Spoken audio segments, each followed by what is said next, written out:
Hi guys, welcome back for episode 3 this week. Thanks for tuning into the other ones. We've had some pretty good feedback, so hopefully you enjoy this one as well. So we've sort of made a bit of progress with the car, got the motor in. We'll go in a bit more depth on that in another episode.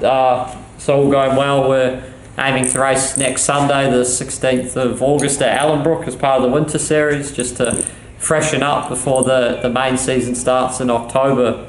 So part of that process is we're going to pull our shocks off and go get them dyno tested at Geoff Murphy's, just to make sure that they're all in good nick and nothing's happened during the last season or something that we might have missed in our other maintenance. So we'll just pull them off and then we'll see you down at Geoff's. What happens is believe it or not, the dirt gets inside the shock absorber. So Geoff cleans them out for us and makes sure they're all doing it. We've had these a little while. Daniel hasn't smashed too many off the car, which is good.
Corey, thanks for following us down here to Geoff Murphy at Murphy Solutions.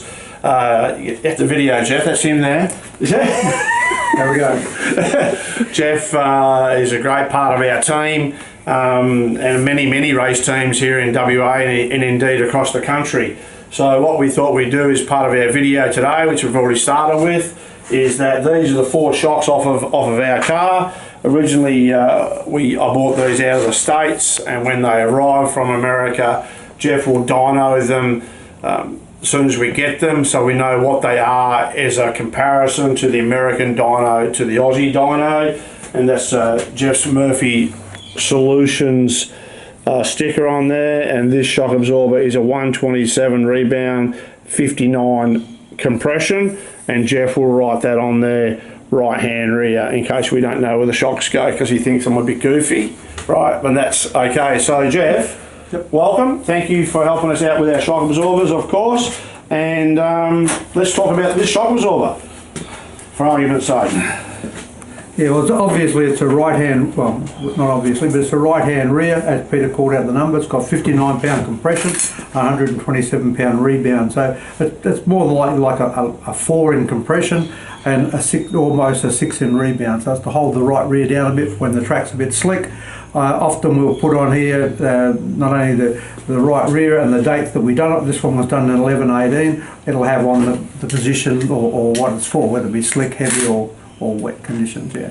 So what I do is that's just we used this shock absorber. The last time we ran with that shock absorber was the state title in Mora, and the track went slick. So I took off my heavy shock and put that on to stick the right rear a bit more. And obviously the right rear one will have more compression and more like less rebound. So where this has got 59 pound compression, the right rear one that he's going to use most of the time will more likely have somewhere between 80 and 90 pound compression, and then the rebound could be somewhere between 100 back to 80 or 90 depending on what the guy likes. So this is our left rear shock absorber, and this is where very important on most cars these days. Geoff will explain what we ran here. Well, the left rear shock absorber is the one that gives the car the attitude. It's a bit like a motorbike. If you want to go faster, you lay it down some more. If you want to go faster again, you lay it down even more. So what we've got here is we can change the rebound at 1 inch or at 0 to give us more tie down to stop the car from rolling up. So this one here has 47 pound compression. At 3 inches, it has 395 pound of rebound, but at 1 inch, it has 310 pound of rebound. So the inch numbers relate to a velocity, not a distance or a measurement. So at 0, the car's not really moving in actual leaning or yawing left to right. And then 1 inch is a slight movement, and 3 inches obviously a bit more of a movement, and 6 inches is a fast movement. Now, road racing and that do them at 10 inches per second, but most of Speedway is done at 6 or 7 inches per second. I think some of the reason for that is that the slower you slow it down or the less velocity you use, the more you can see. So if I'm looking at something at 20 inches per second, I've only got 1 second to see this 20 inches of speed, but I'm looking at 5 inches per second, I've got a whole second still to see the 5 inches, and therefore I'll see more. And obviously, as you change that speed, if you're doing it, you'll see different things. So the curve that you'll get on a shock absorber at 10 inches per second won't be the same as 5. So it's very important to make sure that when you're checking shocks against other people's or coming up with what you want, you know the speed that you're going to do the shock absorber at, and you know the type of test you're going to use, because there's numerous different tests which relate different things. And also, Geoff, why we get you to check ours and service our shock absorbers is that perhaps the company that made these shocks uses a different dyno. So you use a row rig dyno, which is probably the best in the business, and other people use Maxwell's, and the settings can be slightly different, can't they? They can be a little bit, but as well as that, the tests can be a lot of difference. You know, there's PVC tests, there's CVP tests, there's multi-tests, there's different ways you're going to achieve what you're having. So the most important thing is to make sure you're checking apples with apples. You know, most of the time, if it's come off a row rig out of America, will be within 2 to 5 pounds. So if I get a shock absorber from Eric Slade and I put it on my dyno, it's within 2 to 5 pounds. And some other manufacturers, though, they will only dyno the shock absorber at a colder temperature, like at 70 degrees or 75 degrees. So we're doing all of ours at 90, so we have a uniform spot. So sometimes you'll get a shock absorber from America that's been dynoed at 70 degrees and the dyno sheet's okay. As soon as you put on the dyno and run it at 90, a little bit of metal or something falls apart inside. Next thing, it's not the same. Usually with that shock absorber, you pull it apart, give it a clean, filter the oil, put it back in, it'll be back where it's supposed to be. So the main thing is to make sure you're checking it all the time. So if I check it at 70 and check it at 90, the shock absorber will be different because the viscosity of the oil will be different. So it's important that you're always checking it at the same temperature to make sure that the readings tally with each other. Geoff, this is our right front shock absorber off of our car, and as you know, I'm a bit of a believer in both front shock absorbers should stay the same, left front as in right front. So can you just explain to people what our right front shock is? Well, the thing is, what it's got here, it's got 78 pound compression and it's got 93 pound of rebound. If we go back into our old numbers where we used to have a system where we might run a 4 or 5 shock absorber, like a 5 in compression can be somewhere from 70 pound to 80 pound. So do I have a soft 5 or do I have a hard 5? If I had, let's say, a harder 5, which was in the low 80s in compression, and I ran the car and the car felt good, and then I went and bought another 5, and then rather than be 80, it was like 69 or 70, which is right on the verge of a 5, the car would feel different. So it's pretty important to not use the old numbers, but go beyond the older numbers of the 4s and the 5s and the 6s and look at the actual compression. And the same with the rebound. I think the rebound on a 5 is somewhere from 95 up to 110. Now, if I've got a shock absorber on my right front that's got 110 rebound, I'm going to get a different feeling than one if I've got 90 pound. So it's really critical that we actually get to know what the actual pressures are rather than know whether it's a 4 or a 5. And a lot of people will run like a right front, and they'll have one that they match with that on the left front with certain conditions. They might change the two at once, or they may just change the left front and they have more tie down or less tie. So it's a bit of a preference thing. It's all about what the guy feels driving the car, because if we have 10 different drivers and in the same car, they won't all feel the same thing. Now this is our left front shock absorber, Geoff, and our two left-hand shock absorbers I think are the most important on the car. This is one that you've dynoed just recently for me. Just to talk about that one for a second. Well, it's got 59 pound compression. Going back to our old numbers, it rates to basically a 4. But again, the 4 has a difference of about 10 or 12 pound. And you know, let's say the 59 pound compression may be quite okay at Kwinana and places like that, or a bigger track. But if you went to a littler track, or you went to Ellenbrook, and it's dry and slick, you may find I want the car to go in and lean in or drop in a little bit easier, so you might go away from the 59, which is all but 60 pound, and you might go down to 40 pound, so the car actually leans in a little bit better. Now on the rebound, it's 174 pound, which is like a 6.5, right? So again, we need to know the pound rather than the actual number, whether it's 6.5 or a 6, right? So, you know, if we want to have, let's say, not as much tie down, you might decide if it was the left front, you may just take 25 pound off, where if it's a left rear, you'd be more like looking at taking 50 pound of each of the 1 inch numbers to get the feeling different, so the driver can make a comparison which he liked the most. So this is more likely a big track, a fast track, somewhere that's maybe a little bit rough, and that's why you've got the tie down in it. You know, the faster the track is, you would normally want to have a stiffer shock absorbers, and the slower the track, you'd more likely to want to have some softer shock absorbers. So just in saying that then, so these are our two left-hand shock absorbers, and as you've just explained, let's call these shock absorbers two tie-down shock absorbers. So we're tying down the left-hand side of the chassis, so it frees up the right-hand side of the car. Is that your thought in that, or do you have another scenario there? Well, like there's always numerous, let's say, theories and whatever. My way of looking at more is that I want to hold the left-hand side of the car from rolling up. What normally happens if you're going down the straightaway, there's no centrifugal force. So if I go into a corner, there's a centrifugal force which makes the car roll up from inside the corner. So the faster I go, the quicker it's going to want to roll up. So I need to slow that down. Now I may choose only to slow it down on the left rear, or I might choose to slow it down on the left front and the left rear. Obviously the left rear is more critical than the left front, but again, the front's got to get into the corner before the back gets into the corner, and if the left-hand front doesn't go down, doesn't hold itself in there, it's going to want to get up, which means the left-hand rear is going to have to do more work. So it's a bit about finding what the guy likes the most, but the front's got to get through before the back, and then if the front steers, that means the back can give you more drive. If the front doesn't steer, that means the back's got to do the steering as well as the driving. So Geoff, we've discussed this for years, and it's this point that if the driver points the car at the corner and it doesn't go where he wants it the first time, then you're in trouble. The driver, he doesn't have the confidence to drive the car in as hard as what he could. So that's one of the reasons I like to have my left front on the corner of my car tied down, so the car will turn instantly for him.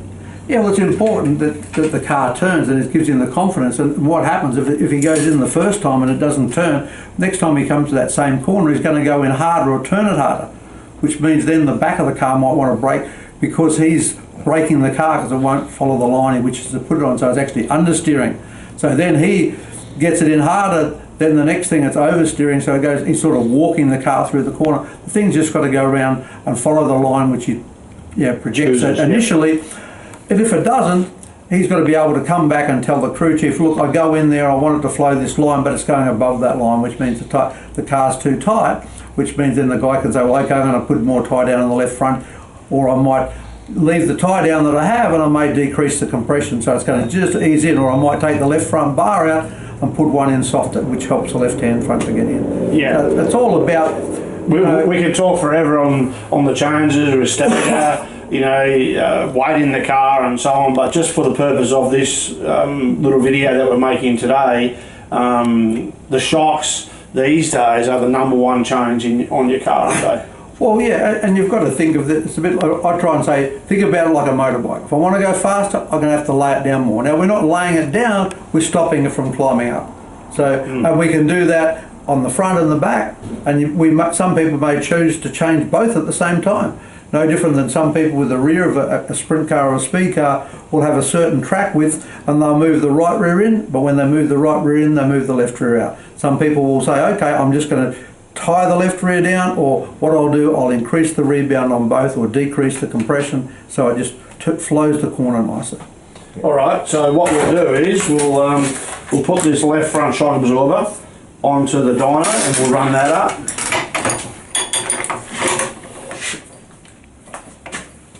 So Jeff, you just want to talk us through what you're doing there? Yeah, what we're going to do here, we're going to go into test and it'll come up on here, and then we're going to zero the dyno to 0, so there's no load force down here at 0, 0, 0. Then we're going to go into here, and up will come, and this got was some shocks for a guy called Greg, so we'll get rid of that. We'll put I didn't realise Austin Nicole was like 48. Yeah. I better put the... It's probably not. 35 probably. Yeah. And Peter, left hand front. But on the shock absorber it'll have a code number. So it's 155918. Oh. She's a sponsor. Patent on it. Okay, and if we got if it's got different compression settings or gas pressure or rebound position or something, we will put that in here. We'll go to OK. And the dyno, making sure that we're not at the end of its stroke. So it's not going to bottom the shock out or otherwise fully compress the shock absorber. Otherwise, if it's pulling it apart, we'll all end up with an oily mess on the bench. So then we'll go into OK. The dyno will start, and at the present moment it's reading 72 degrees. That's the temperature from the temperature sender here. Okay, so we'll have to wait a few minutes for it to get up, and we want it to come up to 90. When it comes to 90 degrees, it'll automatically cut itself off, and then it'll go through and zero the shock absorber again on its own, which we don't necessarily have to do for a twin tube shock absorber, but I just do it anyhow, so just make sure that there's no other pressures acting on the shock absorber. Just while we're waiting for that shock to get to operating temperature, we thought we'd just show you around Jeff's shock room, which is got some pretty cool stuff in it. And here is Jeff's torsion bar tester for quite obviously testing torsion bars, the forward and reverse on a torsion bar. Jeff's done some great tests on these, and we've really proven that to be helpful for us, so we just know where our stuff is. It's like a new torsion bar might be 20 or 30 pound out from what it's advertised, so you really have to know what you're doing with your torsion bars. Not that that's right or wrong, but you just have to understand what you've got. Same as your shock absorbers, you just have to understand what you've got. So Jeff's been grateful enough to let us hang out in his room here, and here's a great picture of Mr. Sprint Car himself, Alf Barbagallo. Of course, Jeff worked for Alf for many, many years, and they remain great friends. And here's Jeff's torsion bar chart and shock absorber chart here that he's devised. Those 5 and 4 numbers on the numbers on the red side. Yeah. Compression and rebound, you can see if we go to the 5. Yeah, you fucking talk about it. Okay, if we go here and look at a 5, if we look at the rebound and the shock absorber of 5 on our chart, we're saying it's 95 from 110. So if we've got one that's got only 95 pound of hold out versus one that's 110, there's a fair difference.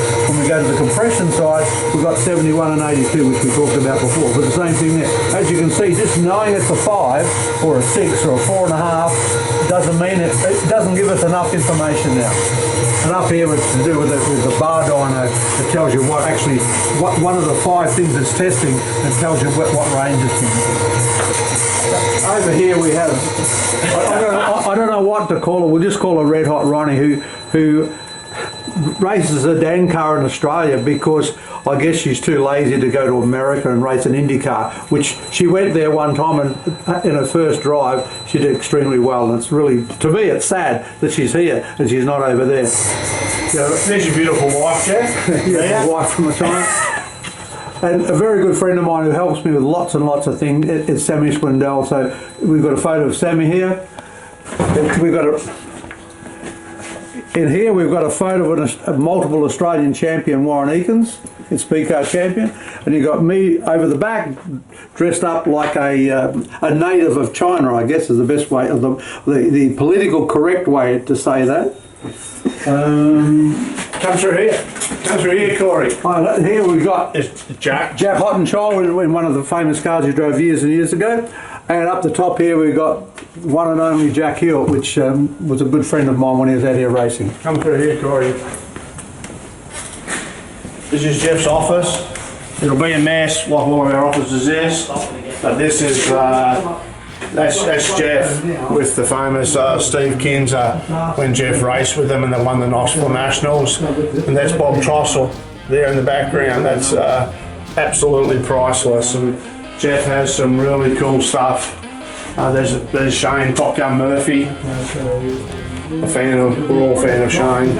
There's all the Bob Trossel cars with Doug Wolfgang and Steve Kinzer. There's Bob there.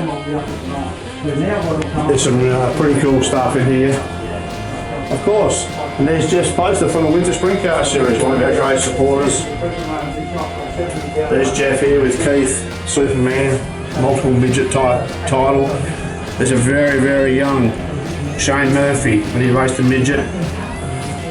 And if Geoff lets us, we'll go to the other side of the shop and have a look.